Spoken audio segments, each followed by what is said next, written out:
From hero to zero adalah istilah yang menggambarkan situasi di mana seseorang yang awalnya sukses atau populer tiba-tiba dengan cepat berubah menjadi seseorang yang tidak populer atau gagal.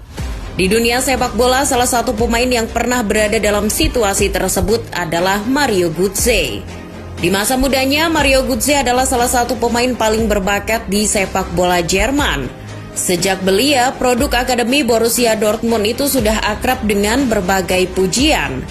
Legenda Borussia Dortmund, Matthias Sammer, menggambarkan Götze sebagai salah satu talenta terbaik yang dimiliki Jerman.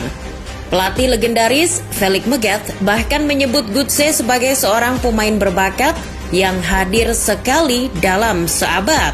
Sementara Joachim Löw menyebutnya sebagai wunderkind alias manusia ajaib. Singkat kata, Götze memang anak emas sepak bola Jerman. Dijuluki Super Mario, sejak muda Götze sudah banyak mempersembahkan gelar bagi klub dan negaranya. Di level klub, Götze berhasil memenangkan 5 trofi Bundesliga. Ia juga pernah 3 kali menjuarai DFB Pokal, di mana 2 diantaranya ia menangkan bersama Bayern Munchen. Bersama di Rotten, Götze juga pernah memenangi Piala Super Eropa dan Piala Dunia antar klub. Semua gelar prestisius itu Götze rasakan saat dirinya belum genap berusia 24 tahun. Ingat, Götze juga merupakan peraih penghargaan Golden Boy 2011. Sementara itu di level tim nasional, Götze sudah mempersembahkan trofi juara Piala Eropa U17 saat dirinya masih berusia 16 tahun. Lalu puncak karirnya di timnas Jerman adalah saat dirinya jadi pahlawan di Piala Dunia 2014. Mario Götze jadi satu-satunya pencetak gol di laga final melawan Argentina yang memastikan Jerman jadi kampiun Piala Dunia. Kala itu Super Mario yang masih berusia 22 tahun juga terpilih sebagai Man of the Match di laga final Piala Dunia 2014. Sayangnya setelah menjadi pahlawan Jerman di final Piala Dunia Brazil, karir Mario Götze perlahan meredup. Götze tiba-tiba menjadi rentan cedera. Ia gagal memenuhi potensinya dan secara perlahan mulai tersingkir dari susunan pemain inti Bayern Munchen. Cedera pula yang membuat ia cuma bisa tampil sebanyak 14 kali di Bundesliga musim 2015-2016. Kontribusi yang makin minim membuat Die Rotten melepas Götze di musim panas 2016. Götze yang menyesal pindah ke Bayern Munchen kemudian kembali ke Borussia Dortmund. Akan tetapi kembali ke Dortmund juga tak membuat performanya kembali.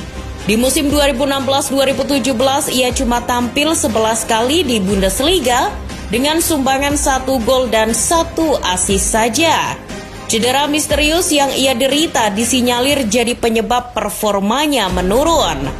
Pada Februari 2017, Borussia Dortmund mengumumkan bahwa Götze telah didiagnosis dengan penyakit metabolik langka yang diidentifikasi sebagai miopati.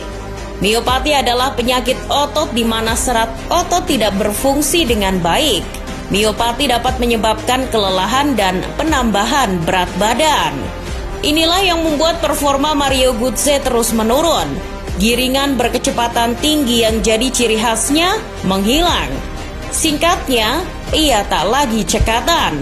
Kontribusinya di atas lapangan jelas makin menurun. Jangankan tampil baik, untuk menjaga tetap bugar saja Götze harus berjuang setengah mati.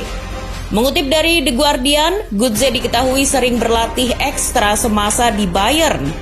Harian Kicker bahkan menyebut Götze berlatih seperti orang kesurupan. Latihan beban, sauna, yoga dan diet khusus semua ia tempuh untuk menjaga tubuhnya tetap bugar.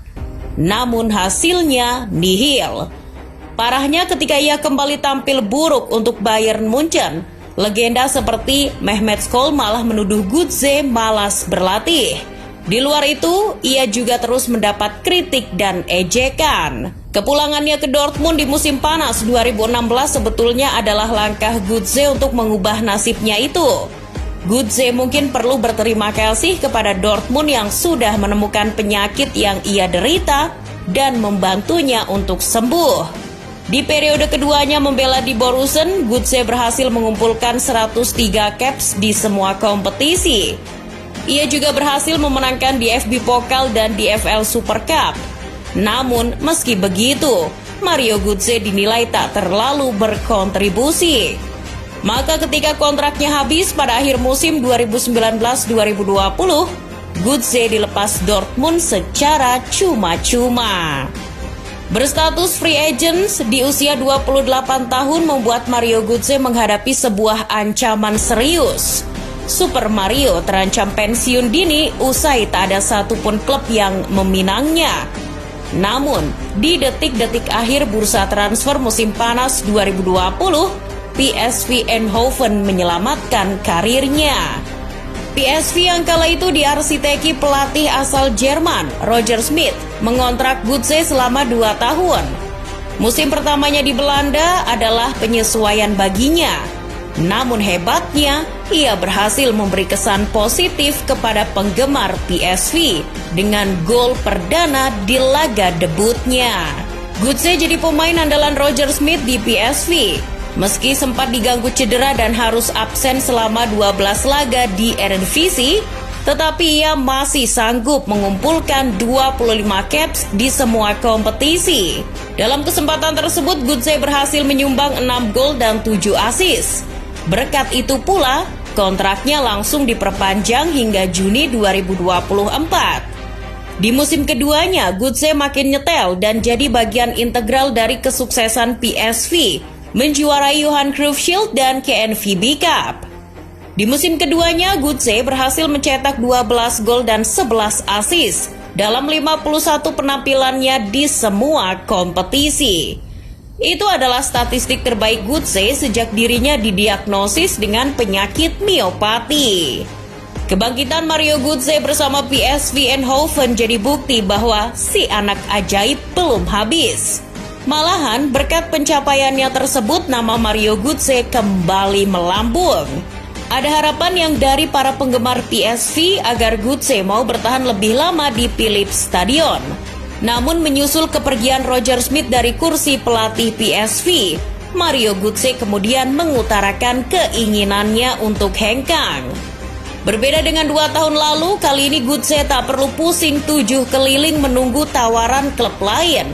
Sebab di bursa transfer musim panas ini ia justru jadi incaran dan rebutan beberapa klub sekaligus. Benfica dan Inter Miami jadi 2 peminat yang paling serius. Benfica mengandalkan kehadiran Roger Smith yang akan jadi pelatih mereka musim depan. Sementara klub milik David Beckham, Inter Miami menawari Götze dengan sebuah kesepakatan dan gaji yang sangat menggiurkan. Selain 2 klub tersebut, diam-diam AC Milan juga menaruh minat kepada Götze. Namun pada akhirnya justru Eintracht Frankfurt yang berhasil mendapat tanda tangan Mario Götze. Juara Liga Eropa musim lalu itu berhasil mengontrak si anak ajaib hingga Juni 2025 setelah menebusnya dari PSV dengan bandrol 4 juta euro saja. Kembali ke Bundesliga dan berlaga di Liga Champions memang jadi ambisi utama Götze. Dari stadion hingga penggemar hingga kota, semuanya sesuai dengan keinginan saya. Saya sangat menantikan kembalinya saya ke Bundesliga, serta kesempatan untuk bermain di Liga Champions. Jadi rebutan dan direkrut Frankfurt meski sudah menginjak 30 tahun. Jadi bukti bahwa Mario Götze masih punya profil yang menarik di mata dunia. Selain itu, kehadiran Götze ke dalam skuad asuhan Oliver Glasner akan melengkapi puzzle yang dibutuhkan Eintracht Frankfurt. Frankfurt butuh seorang gelandang kreatif, sebuah elemen penting yang bakal melengkapi ciri khas permainan mereka yang mengandalkan permainan sayap yang kuat dan serangan balik cepat. Hal itu bisa mereka dapat dari seorang Mario Götze. Kami kekurangan pemain dengan tipe seperti dia. Kemampuan teknis Mario akan sangat membantu permainan kami, terutama saat kami menguasai bola melawan lawan yang berada di posisi yang dalam. Selain itu, ia dapat menunjukkan kekuatannya di hampir semua posisi menyerang, yang memberi kami lebih banyak variabilitas taktis. Yang tidak kalah penting, dia membawa pengalaman bertahun-tahun di level internasional tertinggi. Mario Götze memang tergolong seorang versatile player. Selama di PSV, Götze memang nyaris selalu ditempatkan sebagai gelandang serang di belakang striker dalam formasi 4-2-3-1 Roger Smith. Namun karena pergerakannya yang licin, ia bisa turun ke sisi sayap atau masuk ke dalam untuk memulai serangan. Dengan kemampuannya itu, ia akan sangat berguna bagi Frankfurt. Dalam sistem permainan yang dikomandoi Oliver Glasner, Götze bisa mengisi posisi nomor 10, 8, atau bahkan menjadi seorang false nine. Super Mario bisa menjadi motor serangan bagi Frankfurt. Memang Bundesliga lebih ketat dibanding Eredivisie, tetapi dengan kondisinya yang sekarang dan apa yang ia perlihatkan di Liga Eropa bersama PSV, Götze belum habis dan masih layak berada di Liga Top Eropa. Singkat kata, Frankfurt sangat beruntung mendapat jasa Mario Götze dan Götze sendiri beruntung bisa mendapat kesempatan untuk kembali unjuk gigi di depan publik sepak bola Jerman. Mungkin Mario Götze sudah tidak bisa kembali ke performa energiknya seperti saat sebelum terkena penyakit. Namun saat ini ia begitu terlihat menikmati sepak bola. Itu adalah sebuah hal yang sangat menggembirakan. Menarik untuk dinanti bagaimana kontribusi nyata Mario Götze di Frankfurt musim depan. Semoga saja ia tak kembali terjerumus ke lubang keputusasaan dan kebangkitan yang sudah ia daki susah payah bisa bertahan dalam waktu yang lama.